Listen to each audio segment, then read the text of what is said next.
Hey everyone, John here from TechieReview.com, and I'm quite excited about today's unboxing because what I've got for you is pretty new from DJI. Came out last week, and what we're going to be unboxing is the DJI Osmo Mobile. Let's get this open, take a look inside. Now those that are familiar with DJI products will know that there is another Osmo which basically comes with a 4K camera. And what you do is you use your iPhone or your Samsung phone to connect to the 4K camera. So what this basically is removing that 4K camera and using your smartphone's camera to do exactly the same.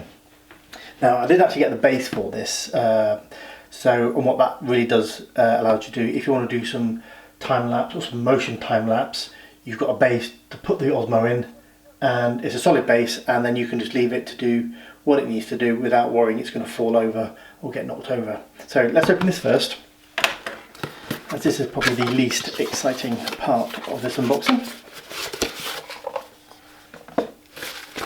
So, quick start guide. There's even a version number. And there we go, it just tells you very simply how to put it in and how to take it out. And they've got more instructions. Anyway,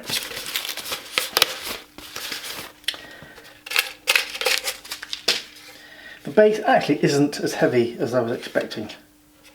That could have done with a bit more weight in there. And there is nothing really else to it. DJI logo, probably can't see because there we go. DJI logo, release button. There's a bit of foam in the bottom of there. And that is it. So it could have been done with it being a bit heavier, but we'll see how we get on with that. Anyway, let's get this open.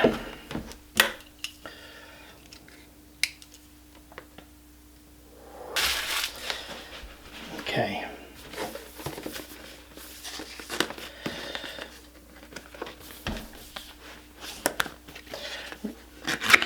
There we go.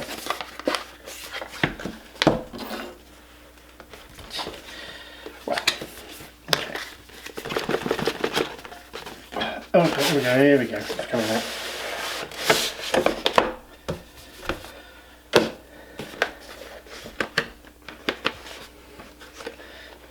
Oh, really? Oh, let's put it upside down. Oops. Oh, here, oh yeah, it is upside down. There we go, right. Wow. That is kind of looking cool. Okay.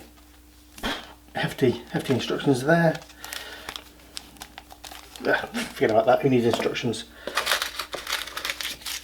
Silica gel.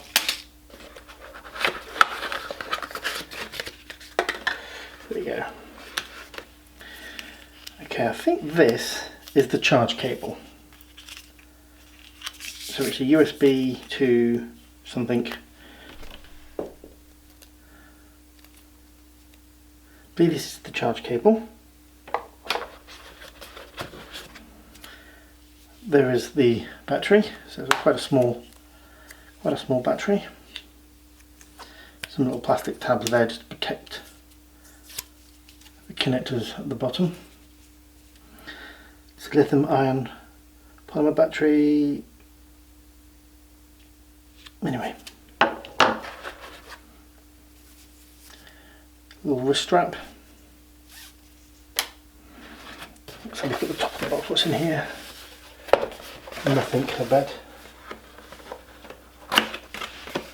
Oh wait! Look at that! A nice little bag for it to go in. How cool is that? Okay.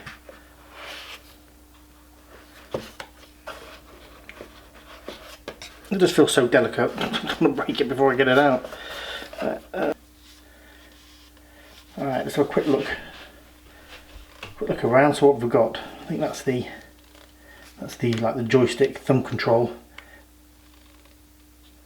Imagine record buttons. Power switch. I think the actual battery goes inside there. I'll have to give that a charge. And I believe that there is the charging port. Underneath, that releases so you can, oh actually it just, so it's, you keep winding that.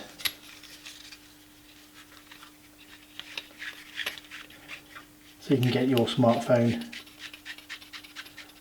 and secure it in tight. Okay, so one of the first things that DJI tell you to go and do is charge the Osmo before you do anything else. And that's pretty simple. You get a supply cable which just plugs into here, and it'll either plug into your back of your PC, or if you've got an iPhone charger or something like that, the other end will plug into that. Now mine took about 30 minutes and it showed a full charge, and basically you get a little indicator light here that is like solid green once it's fully charged.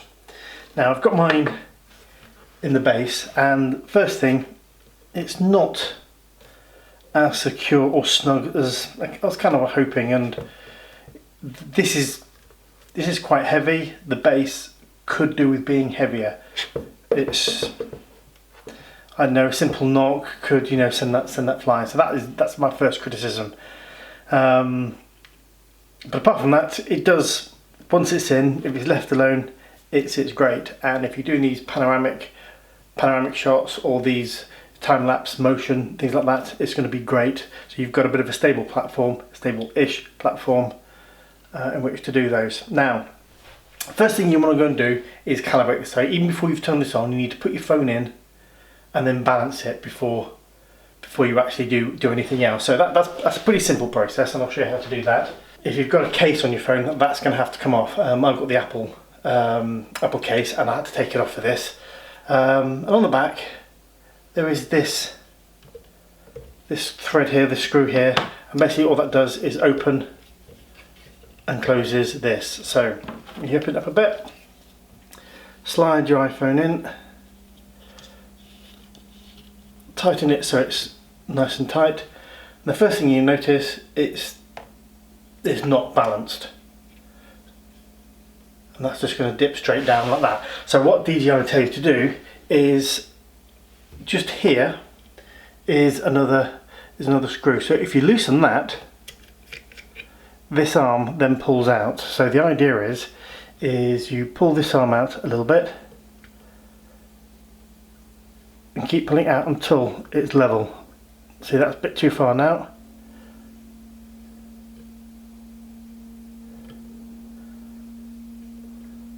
And the idea is to get it so you can just get it level, so it's a bit too far the other way. This can be a bit of a fiddly process, and obviously if you're using different phones you have to do it each time. And all I'm doing is moving this arm here in and out.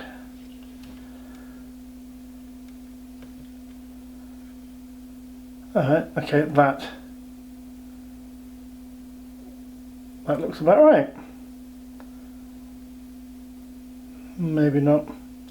So it's,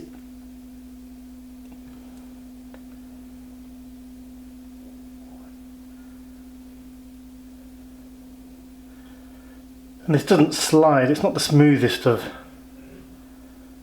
that should do it, I think. Okay, so once you've got that level, go ahead, tighten this screw up back here again to stop that arm from moving. And then what you can do, there is a switch just here, you pull that down and hold, and everything should spring into life. So once you have the DJI Go app and the Osmo Mobile connected, you've got a number of options for both video and also still photos. So in video mode, you've got the tracking, so that's going to track that face. So if I move this around a bit, it's going to track that face as it moves about.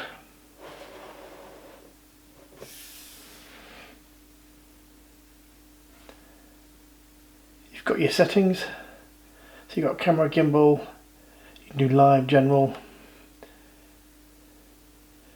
set your resolution. That there will take you back into the DJI Go app. Oops.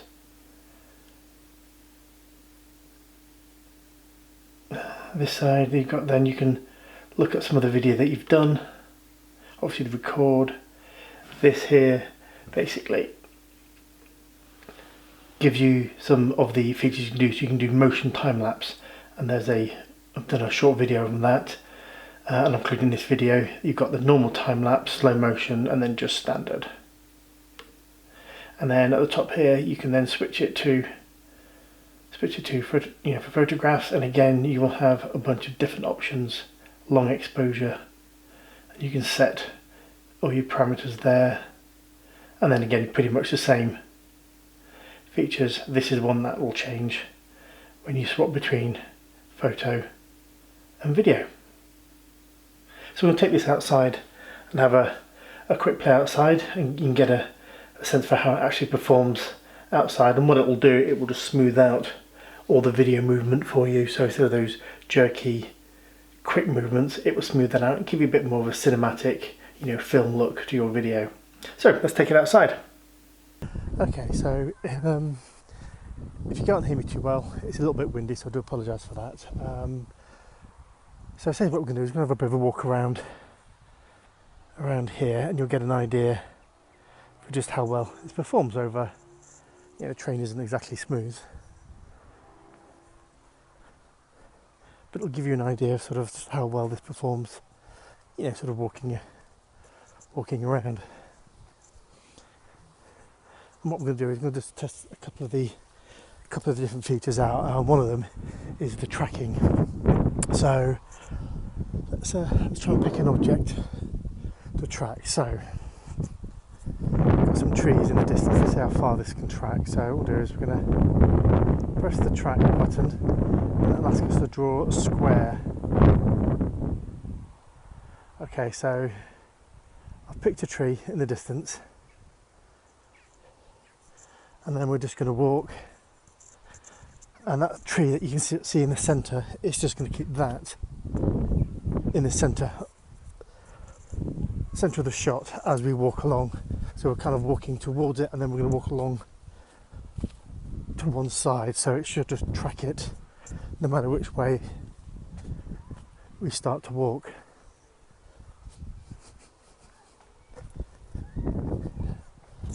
And the actual box does get slightly bigger as we get closer to it. It's actually getting slightly bigger, so it's still tracking that whole object. Okay, so the trigger on the front, you can actually click 3 times and it will switch round into selfie mode. Now you can't do that in actually recording, so you have to stop recording and then swap round. Now what I've done is I've now tracking my face, and you can actually sort of see, you'll get an idea as to how smooth it's actually making and how good it is at tracking.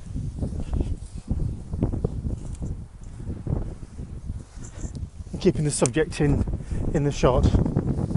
Now again, you can probably sort of see this is reasonably rough terrain to walk over.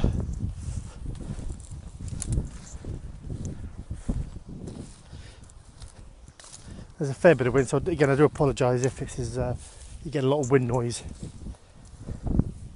in all of this, but it's doing a pretty good job of actually keeping me in the shot. So that's just a very quick unboxing and a very quick look at the Osmo Mobile in action, and my only real criticism really is this base. It could do with being a bit heavier. The Osmo Mobile isn't particularly secure in there. I mean, it's not going to fall out, but it just wobbles a little bit. One thing I did find out today when I wanted to do the motion time lapse is that underneath the take this out, underneath there is actually just there, I don't know if you can make that out too well, a tripod mount. So you can actually mount this on a tripod, which is absolutely brilliant. Anyway, thanks for watching. Please remember to like and subscribe, and I'll catch you all in the next video.